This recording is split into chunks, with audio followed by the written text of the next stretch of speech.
Okay, and this kind of head pressing against the the floor or against any objects, that will you'll be able to see that.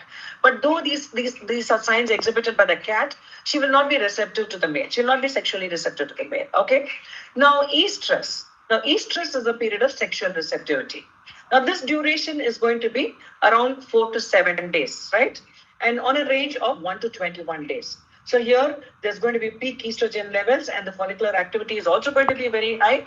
And a typical lordosis behavior will be exhibited by the female. So lordosis is where the forequarters are down, the hindquarters are elevated, the tail is deviated. So it's kind of a typical mating stance or a signaling for readiness for mating. Okay, so this is what is called as a copulatory stance or a lordosis behavior.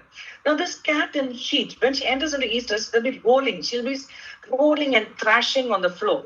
So, a typical rolling and thrashing on the floor. So, most often, a lot of time, owners were not aware that the cat is in heat. They think that the cat is in distress. She's in pain. She has some abdominal pain. And they often bring it to you for treatment aspect. So, you need to first make sure that she is in heat. And obviously, no other reasons are there for her to do this behavior. So this queen, which is in heat, she'll exhibit what is called as heat cries or monotone howling will be there. A constant monotone howling will be there. And the tomcat will respond by what is called as caterwauling, the shrill howling or a wailing noise. See, often, we never know that cats are being, so you hear a lot of sound, noise like this. And we often think there's a baby crying because it's kind of that kind of noise it will be there. An annoying noise only. I wouldn't say, I don't take it another way, but it's kind of, you can hear that noise, right? And it will be a shrill howling or a wailing noise. And this is nothing but tomcats or a mating or tomcats caterwauling or responding to a female cat in heat. Okay. And here you can see the female cat treading of the hind legs, right? So where typically you will see this treading, and it's actually a posturing for mating to happen. So this is called as treading of the hind limbs, which is exhibited by the female in estrus. Right. Now the interestrus period. Now this is what I said, the peculiar period between two estrus periods, right? And during this period, this duration is on an average 7 days, range from 1.4 to 19 days, where all the hormones at low levels. There's absolutely no activity, no ovarian activity, hormones are all low. So estrogen is low, progesterone is low. It's just that this is a small period between two estrus periods, okay? So return to estrus will happen within 1 to 3 weeks of 3 weeks period, okay? Now, the next thing is the diestrus or the pseudo-pregnancy period. So obviously, this period is where there is an ovulation, but no fertilization has taken place. So follicles, whatever follicles that developed have ovulated and formed the corpus luteum. So obviously, when there is a corpus luteum, the hormone that is predominant is going to be progesterone, okay? So here what happens is, so this progesterone or the corpus luteum will be functional for around 30-35 days, okay?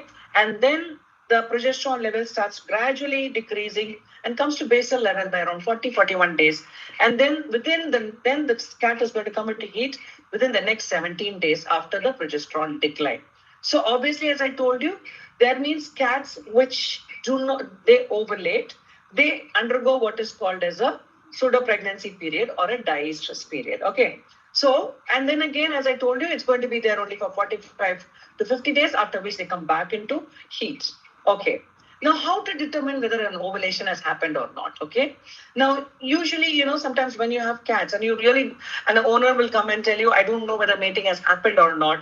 So the one way to determine whether an ovulation has happened in this cat is that if the interval between two estrus period is 10 days, then obviously that means that the cat did not ovulate. Okay. Very clearly, you need to understand. The interval between two periods is 10 days, obviously that the cat did not ovulate, okay? Now, if the interval is 40 to 50 days, obviously the cat has ovulated but has failed to become pregnant, okay? And she'll come back into heat. So this is one way of trying to make sure that ovulation has happened. And again, you can check for progesterone level 5 to 7 days after mating. So based on that, also you can determine whether ovulation has happened.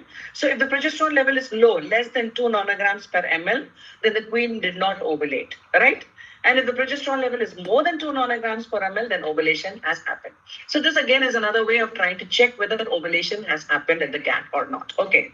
So this is as far as the interestrus period is concerned.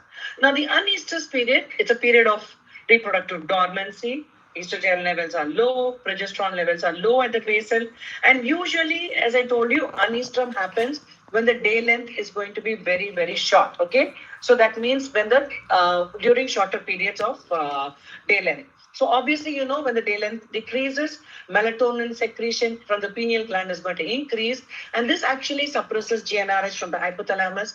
Obviously, there is not going to be any FSH, LH, and so no follicle development is going to happen. So that's why when during the shorter hours of day, there is going to be a suppression of estrus because of melatonin from the pineal gland. Okay, so now next we'll go on to the breeding. So this is kind of very peculiar in felines. Okay, so here cats are supposed to they start with what is called as a courtship period. Okay, and this duration of courtship is for a period of 10 seconds to 5 minutes, and during this period, as I told you before, the queens will exhibit what is called as low monotone howls known as heat cries, right? And the tomcats will respond by caterwauling. Fine. So now, males, as far as cats are concerned, males are highly territorial in nature, right? Now, dogs are also territorial, but not to this extent. Okay, so they're not so crazy as cats. Okay, tomcats. Now,